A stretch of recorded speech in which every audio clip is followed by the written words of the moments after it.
Hi friends, welcome back to my channel. അപ്പോൾ എല്ലാവരും മാരാരെ ഇപ്പോൾ എയറിലാണ്. മാരാറുടെ വീഡിയോയാണ് ചെയ്യുന്നത്. ഏതോ സമയത്ത് മാരാർക്ക് പറഞ്ഞു വിടാൻ തോന്നിയതാവാം. പിന്നെ അതൊന്നുമല്ല, ഞാനെപ്പോഴും പറയുന്നത് മാരാർക്കൊരു ചാണക്യ ബുദ്ധിയുണ്ട്. അപ്പോൾ എപ്പോഴും സോഷ്യൽ മീഡിയ ട്രെൻഡിങ് ആയിട്ട് നിൽക്കുക എന്നുള്ളൊരു ഉദ്ദേശമുണ്ട് പുള്ളിക്കാരന്. അപ്പം വളരെ പോസിറ്റീവായി കണ്ടന്റ് ഇട്ട് അത് വൈറലാവാൻ പോകുന്നില്ല. നെഗറ്റീവായിട്ട് കണ്ടന്റ് ഇടുക, എല്ലാവരും എടുത്തിട്ട് ചർച്ച ചെയ്യും, എല്ലാവരും പ്രതികരിക്കും. ഇൻസ്റ്റയൊക്കെ തുറക്കാൻ മേല, മാരാരെ തെറിവിളിയും കളിയാക്കലും എല്ലായിട്ട് ട്രോളും എല്ലാം ആയിട്ട് പോവാം. അപ്പൊ അത് മാരാരെ അറിഞ്ഞുകൊണ്ട് ചെയ്യുന്നതെന്നാണ് എനിക്ക് തോന്നിയിട്ടുള്ളത്. കാരണം പുള്ളി ആദ്യകാലം തൊട്ടേ അങ്ങനത്തെ ട്രിക്കാണ് പ്രയോഗിച്ചിരിക്കുന്നത്. റോബിൻ ബിഗ് ബോസിൽ പോയി വരുന്നു, എല്ലാവരും നെഞ്ചിലേറ്റുന്നു. അപ്പൊ മാരാർക്ക് അവിടെ വലിയ സ്ഥാനമൊന്നുമില്ല. പക്ഷെ നിന്നതിപ്പി മാരാരങ്ങോട്ട് റോബിനെ കയറി അങ്ങ് ചൊറിഞ്ഞു. റോബിന്റെ ഇഷ്ടപ്പെടുന്ന ആൾക്കാരെ, പ്രേക്ഷകരെ അങ്ങ് ചൊറിഞ്ഞു. പിന്നെ ഒന്നും ഓർമ്മയില്ല. അതാണ് അവസ്ഥ. അതേപോലെയുള്ള ഈ കഥ. അത് പോട്ടെ. അപ്പൊ ഇന്ന് നമുക്ക് അല്പം പരദൂഷണവും ഗോസിപ്പും എല്ലാം കൂടി പറയാം. സോഷ്യൽ മീഡിയ വന്ന ഗോസിപ്പും പരദൂഷണവും തന്നെയാണ്. സജ്ജന ഫിറോസ് അവര് ഡിവോഴ്സ് ആവുന്നു, വേറെ പിരിയുന്നു. എന്നാലും ഞങ്ങൾ മക്കളെ രണ്ടുപേരും ഒരുപോലെ സ്നേഹിക്കും. ഞങ്ങൾ മ്യൂച്വലായിട്ടെടുത്ത തീരുമാനമാണ്, പരസ്പരം ബഹുമാനിക്കുന്നു. അതുകൊണ്ട് എവിടെ വേണമെങ്കിലും കുട്ടികൾക്ക് വേണ്ടി കാണും, അല്ലെ അവർ തമ്മിൽ സംസാരിക്കും. അവർ തമ്മിൽ നല്ല ഫ്രണ്ട്ഷിപ്പ് ഉണ്ട്. കുട്ടികളുടെ കാര്യങ്ങൾ അങ്ങോട്ടും ഇങ്ങോട്ടും ഫോണിൽ സംസാരിക്കും. ഇതൊന്നും കൂടാതെ നാദിറാട ഹൗസ് ഫാമിങ്ങിന് നമ്മൾ കണ്ടു. അപ്പൊ ഒരു തരം മാതൃകയായ ദമ്പതികളായിരുന്നു. കാരണം അവർക്ക് മുന്നോട്ട് യോജിച്ചു പോകാൻ സാധിക്കുന്നില്ല എങ്കിൽ വേറെ പിരിയുന്നതാണ് നല്ലത്. വെറുതെ വലിച്ചു നീട്ടി ഇതാക്കണ്ടല്ലോ. അത്യാവശ്യം മാതൃകയാക്കാവുന്ന ഒരു ബന്ധം പോലെ. ഇങ്ങനത്തെ ഒരു അവസ്ഥയിലൂടെ കടന്നു പോകുന്നത്. അല്ലെങ്കിൽ കോടതിയിൽ കേസ് വരുന്നു, എതിർഭാവം വക്കീല് ഇന്ന് വരെയും കേൾക്കാത്ത അറയ്ക്കുന്ന കാര്യങ്ങൾ എതിർകക്ഷിയെ പറ്റി വിളിച്ചു പറയുന്നു, അത് കേട്ട് വിഷമിക്കുന്നു. അതിന്റെ ഒന്നും ആവശ്യമില്ല. മൂച്ചിലായിട്ട് ആ തീരുമാനം എടുത്ത് അങ്ങനെ അങ്ങ് വേർപിരിയും. പക്ഷേങ്കിൽ ഇപ്പൊ കഥ വരുന്നത് നിങ്ങൾ ശ്രദ്ധിച്ചോ? റസൂൽ പൂക്കുട്ടിയും സജ്ജന ഫിറോസും തമ്മില് 4 വർഷത്തിലധികമായി അവര് പ്രണയത്തിൽ. റസൂൽ പൂക്കുട്ടി എന്ന് പറയുമ്പോൾ ഓസ്കാർ മേടിച്ച ഒരാളാണ്. ഈ ക്യാമറയ്ക്ക് മുന്നിലും ക്യാമറയ്ക്ക് പുറകിലും, അല്ലെ? സമ്മതിക്കണം കേട്ടോ. ഒരതിശയാണ് ഈ സെലിബ്രിറ്റീസിന്റെ കാര്യം. എന്താണത്? ക്യാമറയ്ക്ക് മുന്നിൽ ഇവര് കഴിഞ്ഞിട്ടേ ഉള്ളൂ മാതൃക ഏത് കാര്യത്തിലും. ക്യാമറയ്ക്ക് പിന്നിൽ സാധാരണക്കാരായ നമുക്കൊക്കെ അഭിമാനിക്കാം. നമ്മളൊക്കെയാണ് മനുഷ്യർ, ഇവരൊന്നും മനുഷ്യരേ അല്ല. ഇവരാരും മനുഷ്യരേ അല്ല. മൊത്തത്തിലാ പറയുന്ന സിനിമാക്കാരുടെ ഒരു രീതി. ഇപ്പൊ ജയസൂര്യയുടെ കാര്യങ്ങൾ എടുത്താലും എല്ലാം ഉണ്ട്. പണത്തിന്റെ ഒരു തട്ടിപ്പ് ഒരു സൈഡിൽ, വേറൊരു സൈഡിൽ പെൺവിഷയങ്ങൾ, ഇത് രഞ്ജിത്തിന്റെയൊക്കെ കഥ കേൾക്കുമ്പോൾ നിങ്ങൾ ഓർക്കുന്നുണ്ട്? ആ ഗേയായ ഒരു പയ്യനെ വിളിച്ചിട്ട് അവനെ നഗ്നനാക്കിയിട്ട് അത് കണ്ടാലും പോരാ, അവന്റെ പടമെടുത്തിട്ട് ഇപ്പുറത്തെ സൈഡിലിരിക്കുന്ന മറ്റേ രേവതിക്ക് അയച്ചു കൊടുത്തിട്ട് അവരും അത് കണ്ട് ആസ്വദിക്കും. വൈകൃതമല്ലേ ഇതുങ്ങളുടെയൊക്കെ മനസ്സ്? ശരിക്കും ഇതൊക്കെ മനുഷ്യരാണോ? തിന്ന് എല്ലിന്റെ ഇടയിൽ കയറിയിട്ട് ഹോർമോണിനൊക്കെ എന്തോ ചേഞ്ച് വന്നിട്ടുണ്ടായിരിക്കും ഇവർക്ക്. അല്ലെ ഇങ്ങനെ വൈകൃതങ്ങൾ ആസ്വദിക്കാൻ പറ്റുമോ? എന്ത് മനുഷ്യരാണോ ഇതുങ്ങളൊക്കെ? ഇപ്പൊ ഏതായാലും ഓസ്കാർ മേടിച്ചു വെച്ചിരിക്കുന്നു. ഒരു സൈഡിൽ ഒരു ആൺകുട്ടിയും ഒരു പെൺകുട്ടിയും വൈഫും ഉണ്ട്. അത് കഴിഞ്ഞിപ്പോ സജ്ജനയായിട്ട് സ്നേഹം 4 വർഷത്തിലധികം. ഇവിടെ ഞാൻ പറയാൻ ഉദ്ദേശിക്കുന്നത് ഇപ്പൊ ആരെയും പ്രേമിക്കുകയോ കിട്ടുമോ ഇതൊന്നുമല്ല. നമ്മളെല്ലാവരും ഒരേ സ്വരത്തിൽ പറയുന്നു, ഇവര് മാതൃകയായി, ഇവര് പരസ്പര ബഹുമാനത്തോടെ ഫിറോസും സഞ്ജനയും പിരിഞ്ഞു. കുട്ടികളെ നോക്കും, 2 കൂട്ടരും കുട്ടികൾ വിളിക്കും, ഇതെല്ലാം പറഞ്ഞു. പക്ഷെ അവിടെ ഇവര് പരസ്പരമാണോ? അല്ല. നിങ്ങളൊന്ന് ആലോചിച്ചേ. സ്വന്തം ഭാര്യയ്ക്ക് മറ്റൊരുത്തനോട് അവിഹിത ബന്ധം ഉണ്ടാവുന്നു. അതല്ലേ പച്ച മലയാളത്തിൽ പറഞ്ഞ? ഇവര് വേർപിരിഞ്ഞിട്ട് 2.5-3 വർഷമായിട്ടുള്ളൂ. പക്ഷെ റസൂൽ പൂക്കുട്ടിയും സജ്ജനയും തമ്മിൽ സ്നേഹത്തിലായിട്ട് 4 വർഷം. അപ്പൊ എങ്ങനെയാണ് ഇത് ഒക്കുന്നത്? അപ്പം ഇവര് പിരിഞ്ഞതിന് ശേഷം പുള്ളിക്കാരത്തി പോയി കണക്ഷനായതല്ല. നിങ്ങൾക്ക് മനസ്സിലായല്ലോ? ആ കണക്കാണ് ഞാൻ പറഞ്ഞത്. അപ്പൊ അങ്ങനെ ആവുമ്പോ ഇവര് ഹസ്ബൻഡ് ആൻഡ് വൈഫായിട്ട് കഴിയുന്ന ആ കാലഘട്ടത്തിൽ തന്നെ ഈ ബന്ധം തുടങ്ങി. അപ്പൊ അതിനെ അവിഹിതം എന്നല്ലേ വിളിക്കണ്ടേ? അല്ലേ? അതെ, അവിഹിതം തന്നെ. എത്ര ഓമന പേരിട്ട് എന്തെല്ലാം തേനിക്കുഴച്ച് പറഞ്ഞാലും അവിഹിതം തന്നെയാണ്. അപ്പൊ അത് അവിഹിത. അതിനെ സഹിച്ചതാരാണ്? ആ ഒരു ബന്ധം പുറത്തു പറഞ്ഞു, അയ്യോ എന്റെ വീട്ടിൽ കയറി കളിച്ച് ഇവൻ എന്റെ ഭാര്യ അടിച്ചു മാറ്റുന്നു, ഇവര് തമ്മിൽ അവിഹിതമാണ് എന്നൊക്കെ വേണേ ഫിറോസിന് ഘോരം സോഷ്യൽ മീഡിയയിൽ എപ്പോഴും വന്നിരുന്ന് സംസാരിക്കുന്ന വ്യക്തിയും കൂടെയാണ്. ഇപ്പൊ സോഷ്യൽ മീഡിയയിൽ അദ്ദേഹത്തിന് അത് വിളിച്ചു പോയിരുന്നെങ്കിൽ ഈ റസൂൽ പൂക്കുട്ടി എന്ന മനുഷ്യന്റെ സകലമായ ഇമേജും തകർന്നടിഞ്ഞേന്. അയാൾ അത് ചെയ്തിട്ടില്ല. മാന്യതയുണ്ട്.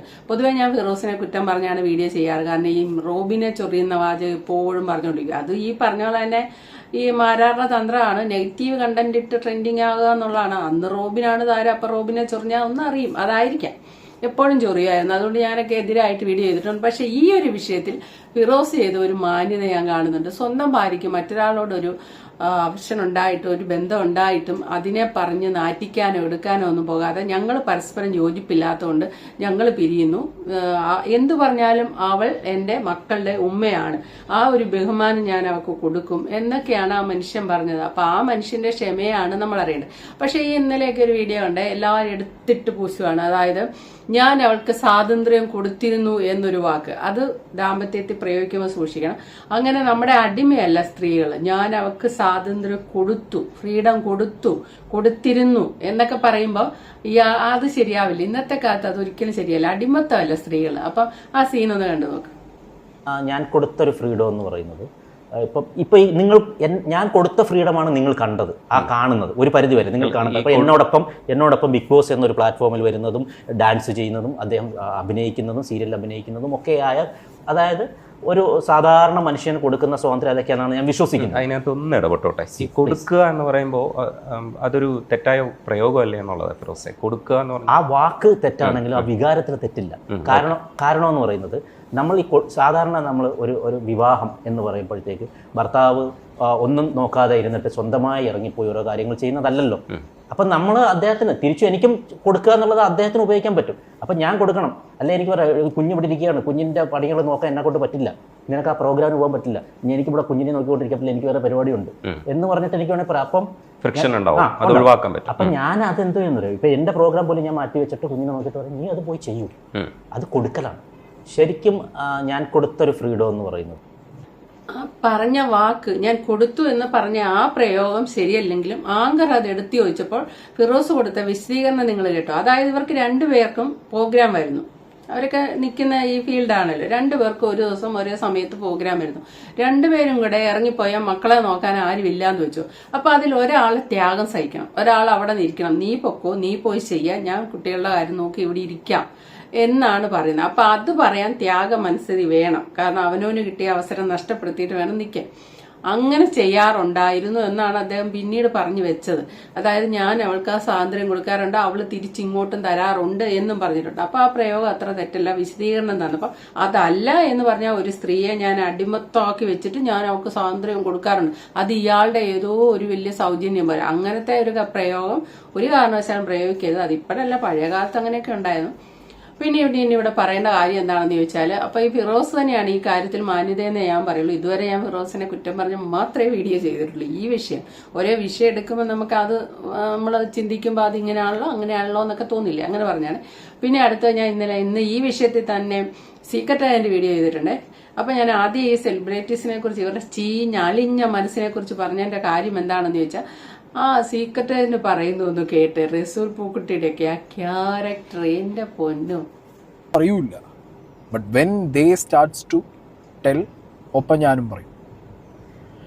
ഓക്കെ, അതുകൊണ്ട് ഇപ്പം ഞാനൊന്നും പറയില്ല. സി ദിസ് പേഴ്സൺ, ദിസ് റസൂൽ പൂക്കുട്ടി ഡെഫിനറ്റ്ലി ഇയാൾക്ക് കർമ്മ ഹിറ്റ് ചെയ്യുമെന്ന് ഞാൻ പറയും. ഓക്കെ, ഇനി ഇതിൻ്റെ പേരിൽ റസൂൽ പൂക്കുട്ടി ഇങ്ങോട്ട് ഇനി എന്ത് പുകിലിന് വന്നിട്ടും എനിക്ക് കാര്യമില്ല. കാരണം അങ്ങനെ പുകിലിന് വരികയാണെന്നുണ്ടെങ്കിൽ ഡെഫിനറ്റ്ലി ഇതിലും വലിയ വമ്പന്മാരുടെ അടുത്ത് പുകിലിന് പോയ ഒരാളാണ്. ഓക്കെ, കാരണം ഇയാൾക്ക് കർമ്മ കിട്ടും. അത് ഈ സജിനേൻ്റെ കാര്യത്തിലോ ഫിറോസിൻ്റെ കാര്യത്തിലോ അല്ലെങ്കിലും എൻ്റെ നാട്ടിലൊരു കാറ് കച്ചവടക്കാരുണ്ട്. ഒരു BMW ഈ സജിനയ്ക്ക് കൊടുത്തൊരു പാവപ്പെട്ടവൻ. ആ പാവപ്പെട്ടവനെ 1.5 ലക്ഷം രൂപ കൊടുക്കാതെ ആ പാവപ്പെട്ടവനെ 8-10 ദിവസം പോലീസ് പിടിച്ച് അകത്ത് കിടത്തി അവൻ്റെ ജീവിതം ഇല്ലാതാക്കി. നാട്ടുകാരുടെയും വീട്ടുകാരുടെയും മുന്നിൽ അവനൊരു സ്വർണം കട്ട കള്ളനാക്കി.